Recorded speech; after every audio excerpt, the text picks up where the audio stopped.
감사드리고 또 여러분 뵙게 돼서 반갑습니다. 이 자리에서 함께 이 반부패 정책 주제를 생각할 수 있는 기회를 주셔서 저한테는 또 큰 영광이기도 합니다. 아까 다 직업을 소개를 하셨는데 저는 원래 직업은 이제 목사입니다. 그런데 반부패 우리 한국통역선교부 창립하는 과정에서부터 하다 보니까 마치 그게 진짜 직업이 된 것처럼 이렇게 비춰지긴 하는데요.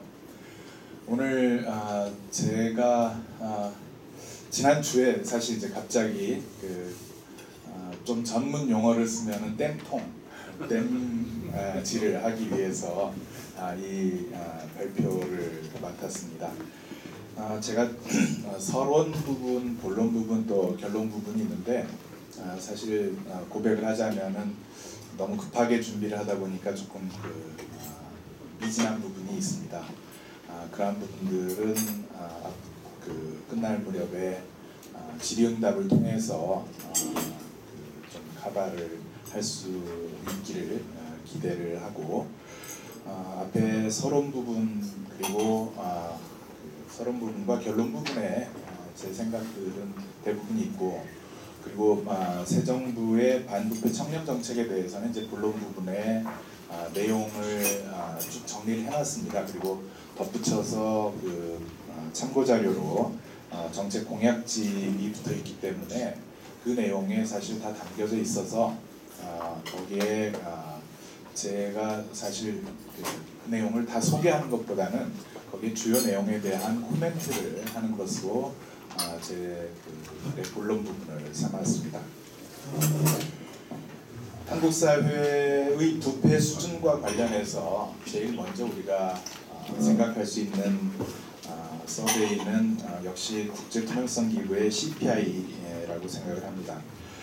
지난 2015년에서부터 지난 2016년 점수, 그러니까 지난 1월달에 발표한 CPI에 보면은 순위로 봤을 때 15계단이 추락을 했습니다. 점수도 이제 3점이 떨어졌고요. 근데 이 점수가 나왔을 때 TI 코리아가 TI 쪽에 이게 이른바 최순실 게이트 때문에 이렇게 된 것이 아니냐 이러한 질문을 보낸 적이 있습니다. 근데 TI에서는 이 기초 자료들이 되는 소위 여기에 사용되는 로 데이터들의 어떤 조사 시기가 이 이른바 최순실 게이트 훨씬 이전이기 때문에 그 내용들이 직접적으로 여기 반영된 것이 아니다.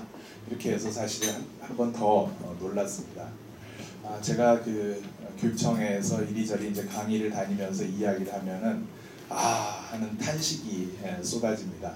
그리고 2017년 점수가 어떻게 될 것 같습니까? 그러면은 사실 사람들이 이제 완전히 사색이 되다시피 합니다.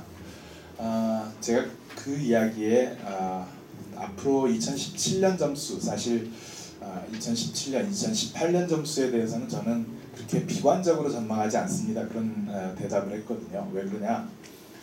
촛불로 대표되는 국민들의 어떤 반부패 의지 이런 것들이 이 사회를 바꿔나갈 것이고 그러한 것들이 평가된다면 그렇게 절망적인 CPI 점수 순위는 아니지 않을까 이런 생각을 해봅니다.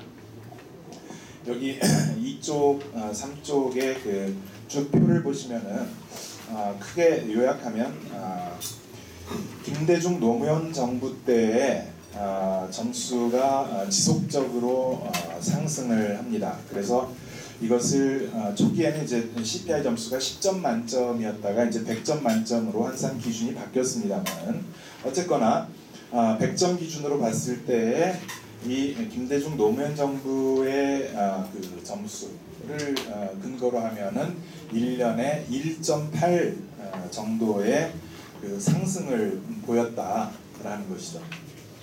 그래서 이 추세선 마이크로소프트 엑셀 프로그램을 활용해서 추세선을 만들어 보니까 y 이퀄 1.824x 더하기 36.067 이렇게 되어 있습니다. 그래서 이 1.8점씩 올라간다면 2016년에는 100점 만점에 69점 정도가 나와야 맞다 이렇게 보는데 그 그림 1에 보는 바와 같이 실제 점수는 53점이 돼서 16점의 차이를 보이고 있습니다.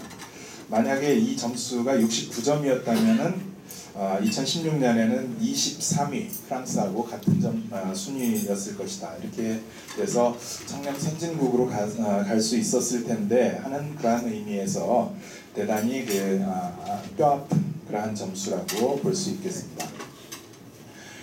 이제 한국 사회는 아랫물이 소위 흐린 이러한 부분들은 상당히 많이 극복이 되고 있는 것으로 보여집니다. 저도 교육청에서 감사관으로 활동하면서 아직도 물론 많은 부패, 비리, 부정들이 있긴 합니다만은 그래도 과거와 비교해 보면 엄청난 변화다 이것은 이런 이야기들을 합니다. 그러나 우리 말에 이른바 윗물이 맑아야 아랫물이 맑다라는 말이 있는데 그 말은 이제는 이 부패 문제와 관련해서는 통용되기 어렵지 않나 생각을 합니다. 오히려 일본 스타일이라고 할 수 있는 아래는 정말 맑아졌는데 위에는 아직도 탁한 이른바 상탁 하청 이런 현상이 뚜렷해지고 있다고 생각을 합니다. 글로벌 커럽션 바로미터 TI의 이제 또 다른 지표인데 여기에서 지난 2016년 17년에 발표한 것을 보면은 우리나라의 그 부패 경험률 이것은 3%로 나타나는데 이것은 일본, 홍콩에 이어서 아시아 태평양 지역에서 3위 수준입니다. 호주가 TI CPI에서 13위인데 이 TI 13위인 호주 3%보다 한국이 더 깨끗한 것이죠. 그러나 이러한 말단에서의 부패 이것이 이제 극복되어 가고 있는 데에 비해서 고위층에서 조직적이고 구조화된 부패 이러한 것들이 상당히 심각해졌다. 그리고 눈을 감고 그러한 부분에 대해서는 판단을 굳게 만드는 이러한 형태의 이른바 상탁하청 현상이 자리 잡고 있다고 봅니다. 소규모 뇌물수수가 비켜난 자리를 정책 포획, 정책이나 어떤 제도 이러한 것들을 이용해서 사적 이익, 어떤 특정 집단의 사적 이익을 추구하는 그러한 일들이 그 자리를 꿰차고 있다고 보여집니다. 대표적인 사례가 이명박 정부 하에서의 4대강 사업 그리고 한국 사회에서 가장 치욕적인 부패 스캔들 가운데 하나로 기록될 지난 정부에서 최순실 박근혜 게이트라고 할 수 있습니다. 따라서 신정부는 기본적으로 법제와 기관, 정책과 제도 등이 국민 대다수의 복리를 위해서 봉사하도록 바꾸어 나가야 할 것이고 일부 특권층의 탐욕을 채우기 위해 악용되는 일이 없도록 청렴 선진국으로 도약하는 발판을 만들어가야 할 책임이 있다고 생각을 합니다. 앞서 말씀드렸듯이 더불어민주당의 대선 정책 공약집에 보면은 8가지의 주요 그 반부패와 청렴 관련한 과제들을 제시를 하고 있습니다. 제가 자유한국당 거하고 이 더민주 양쪽을 이렇게 비교를 해보니까 자유한국당에는 반부패 관련한 정책이 맨 마지막입니다. 그런데 더불어민주당 정책에서는 그게 제일 먼저 나와 있습니다. 그래서 이른바 각종 사회 적폐를 극복하고 부정부패 없는 대한민국을 만들어가는 과제를 제일 먼저 배치를 하고 있다는 점에서 대비된다고 볼 수 있습니다. 정책 공약집에 수록된 반부패 청렴 정책의 세부 과제들을 살펴보니까 그 내용들은 그동안 한국 투명성 기구를 비롯해서 시민사회에서 줄기차게 요구해왔던 내용들을 상당 부분 포괄하고 있다라고 평가할 수 있었습니다. 저는 그래서 이 글에서 한국 투명성 기구의 2020년 청렴국가 실현을 위한 정책과제 연구 2012년 과제를 용역이었습니다. 그리고 보고서와 그다음에 최근에 그 한국투명성기구를 비롯한 시민단체들이 기자회견을 통해서 발표한 제19대 대선 후보에게 드리는 반부패 12대 정책과제로 제시된 시민사회의 관점에서 정책 공약집에 대한 내용들을 소개하고 거기에 그 코멘트를 달고 그 다음에 보완적인 과제들을 제시하고자 했습니다. 먼저 그 반부패 정책 공약의 가장 중요한 것이 지금 6쪽에 있는 작은 1번 독립적 부패방지기구 설립과 체계적 반부패 정책 추진입니다. 아시다시피 2008년 그 당시 국가청렴위원회가 이제 다른 기관들과 함께 대통령 소속 기구로부터 국무총리 소속 기구로 이제 한 단계 낮춰지면서 국민권익위원회로 통폐합이 되었습니다. 이에 대해서 한국투명성기구는 줄곧 반대 의견을 제시를 해왔는데 그 내용이 이제 10대 정책과제에서 대통령 직속의 독립적 반부패 전담기구를 설치해야 한다라고 제안하고 있고 또 이것은 UN 반부패 협약의 의무사항이기도 합니다. 따라서 독립적인 부패 방지 기구인 국가청렴위원회의 설립 추진은 마땅한 과제라고 평가할 수 있겠습니다.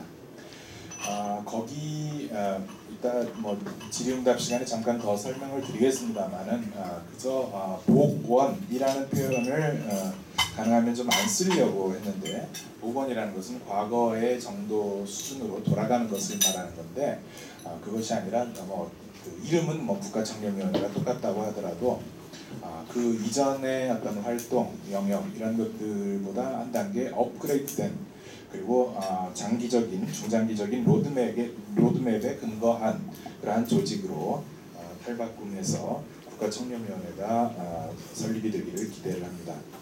체계적인 반부패 정책이라고 표현이 되어 있는데 거기 내용에는 우리 시민사회에서 강력한 반부패 의지의 천명, 반부패 관계기관 협의회 복원 그리고 반부패 문화 확산을 위해서 과거 투명사회협약과 같은 협력적 거버넌스의